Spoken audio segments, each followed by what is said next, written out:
Good morning, everyone. I'm Felicia Sanchez-Garbiso, and I'm here at the Lucero Branch Library. And in honor of Native American Heritage Month, I'm going to share a story with you written by Joe Hayes to share with you a little bit about the sky. And so today's story is called Sky Pushing Poles. Many, many, many years ago, when the earth was being created, many people believed, Native American people believed that the earth was created by the earth maker. And the earth maker went from east to west all over, and he piled up the high mountains, and he carved the rivers, and through the rivers and near the rivers he made the big rocks and trees and all the beautiful animals and people that you see today. He even made everybody speak different languages. But back then, the amazing thing was is that even though everybody spoke different languages, they could still communicate with each other. They understood each other. They were all connected to the land that they lived in. However, the only thing was is that they didn't always like the way that the earth was made at the time, because long time ago the sky was not where it is today. The sky was actually really, really, really low, like kind of like where your ceiling is today. And so that was not always easy for all those animals and the people, because sometimes the birds would fly into trees. They couldn't fly very high. They would run into each other. If kids tried to climb up the trees, they might fall over the other side, on the other side of the sky, and no one could find them. And even the little creatures like the prairie dogs and the moles and the creatures that lived way underground, well, some of those creatures had to go so low and it would be super cold for them. So they lived like this for years, but decided that maybe they could do something about that. Maybe they could work together and maybe they could somehow find a way to push up the sky. So they all got together. Have you ever been in a big crowd of people where there's so many people and all you can hear is everybody's talking this and everybody's saying that, and you really can't hear anybody or what anybody's saying? And so they were in this huge crowd and everybody was talking about their ideas. But then somebody heard something really tiny. He said, I have an idea. And they said, shh, shh, shh, everybody, shh. Somebody's trying to say something. And they kept hearing this little sound. I have an idea. And pretty soon the whole crowd moved apart. And the big animal said, shh, I think it's coming from over here. And they looked down, and it was a little tiny mouse. And she looked up and she said, I have an idea. Why don't we use sky pushing poles? Sky pushing poles? We can make big, giant, long sticks, and we could push up the sky.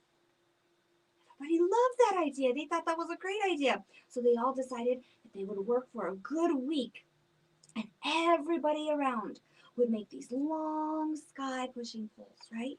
They would all work together, and so everybody spread the word. Everybody told everybody. The birds told everybody. Everybody around the world, the word spread that everybody on the same day was going to get together and they were going to push up the sky. So, a long time ago, nowadays we do 1, 2, 3 and we're ready to go. But a long time ago, they would do things 4 times. They would say 1, 2, 3, 4. So can you imagine all those little animals, all the people, all the children, big animals, small animals, even little tiny animals like the little mice? They would crawl up to the top of the trees, and everybody made these long sticks. And so all at once, they all worked together and they all said, on the count of 4, we're going to push up the sky. So can you imagine? Imagine that you were them and stand up and imagine that you had a long, tall stick and you were going to push it all the way up to the ceiling or to the sky where it is right now. And you were going to push with all your might, push up the sky. So they all worked together and they pushed up the sky on 4. They said, 1, count with me, 2, 3, 4. And they all pushed up the sky just a little bit. They were so excited. They worked together. They did it. They pushed up the sky, but the sky was still kind of low. So they decided, okay, let's do it again. And you can imagine, everybody around the world was telling everybody, we're going to do it again. So it was like, again, again, again, again. One more time, time, time. So finally, once everybody had the word, they all pushed up their sticks a little bit higher, and they pushed with all their might. And usually when you push with all your might, you make a sound, right? When you're lifting something really heavy. Can you imagine how heavy the sky is? They said, ugh, when they did it. So can you do that with me? Ready? 1, 2, 3, 4. Oh, the sky went up even higher. They were so excited. Okay, one more time, one more time. So they spread the word again, and this time their sticks were at the very end, and those tall sticks were all the way up, touching the sky. And so this time they did it with all their might, and when they pushed, they were pretty much on their tippy toes. So they did it on 4. 1, 2, 3, 4. Oh! And the sky went up even further.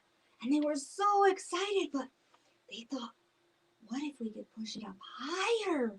Then the birds could fly all over, and the kids could climb high, high trees. The trees could grow taller, but they needed longer sticks. So they decided that they would work another week or two, and at the end of the month, they would all push the sky up one more time. So this time they worked even harder, and they made longer sky pushing poles. They were so long. You could just imagine it was almost higher than the trees that we see today. And so everybody got together. And at the end of the month, on the same day, they all said, okay, on the count of 4, we're going to try it again. Ready? 1, 2, 3, 4! And they pushed up the sky, and the sky went up, up, and it kept floating up, up, up, up. And the sky floated all the way up to where you see it now today. And they were so excited and so proud of themselves that they had a huge celebration. They were so excited and so happy. But as the sun went down and they looked up at the sky, they saw something they didn't expect. All of their sky pushing poles had made little holes in the sky, and the light from the other side was shining through.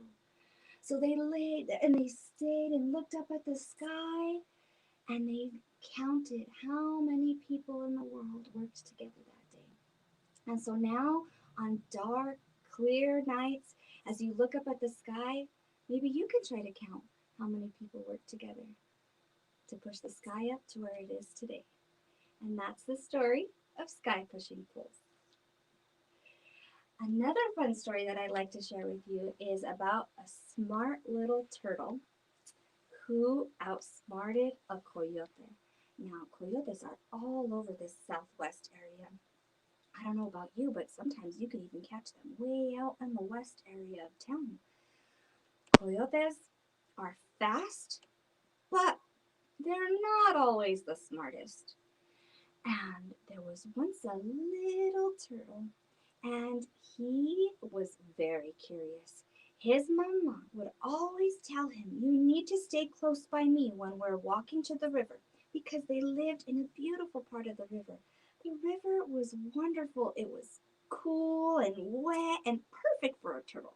But this little turtle, he loved to stop and look at the flowers, and sometimes he would talk to some of the insects, and sometimes he would lose his way. But thank goodness he would always see the footsteps, and he would go back. He would find the prints of where his mama and brothers and sisters were walking, and he'd find his way back.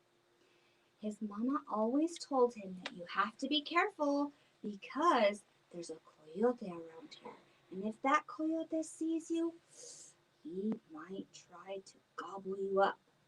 So you have to remember to always use your wits. Always remember that even though coyote is fierce and fast, he can always be outsmarted.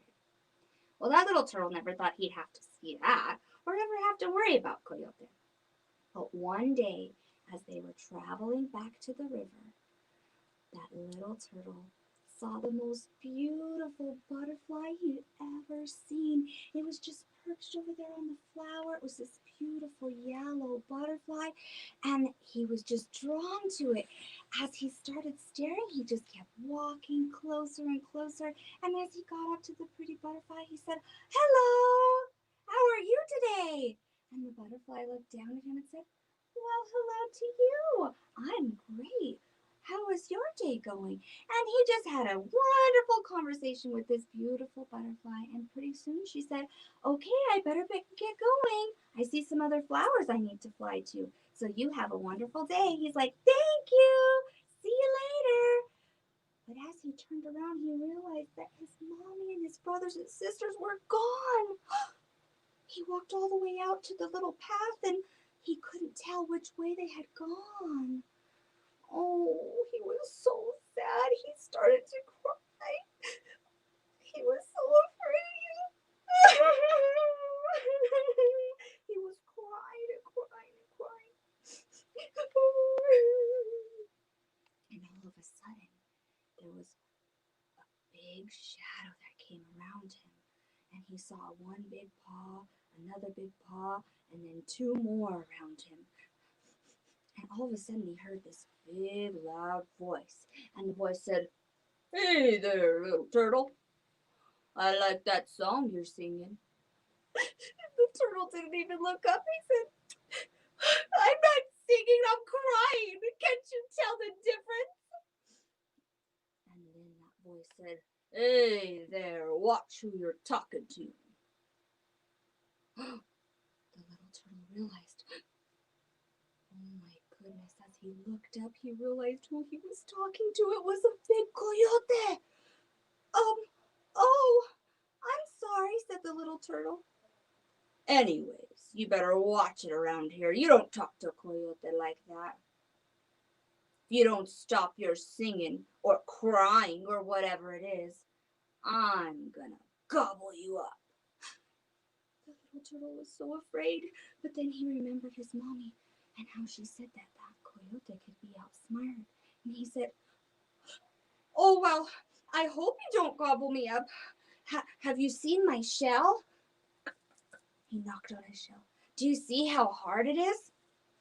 If you try to gobble me up, well, I just might break your teeth." Coyote grabbed his tooth, thinking about, oh no, he didn't like toothaches.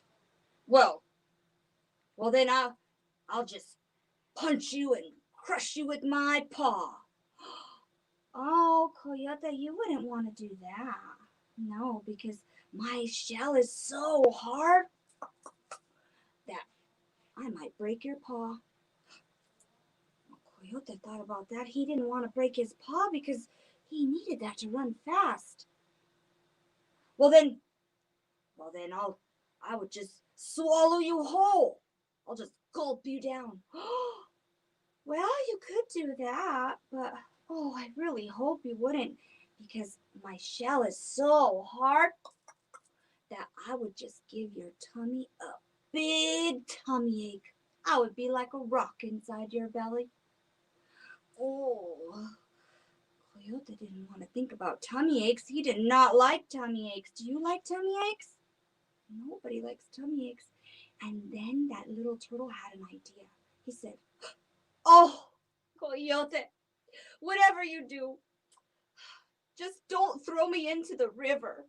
It's so cold and wet over there. I don't care what you do to me. If you want to do whatever you want to do, you want to crush me with your paw, you want to try to gobble me up, that's fine, but just don't throw me in the river because it's just so scary and wet and cold. Just, can you please not do that?"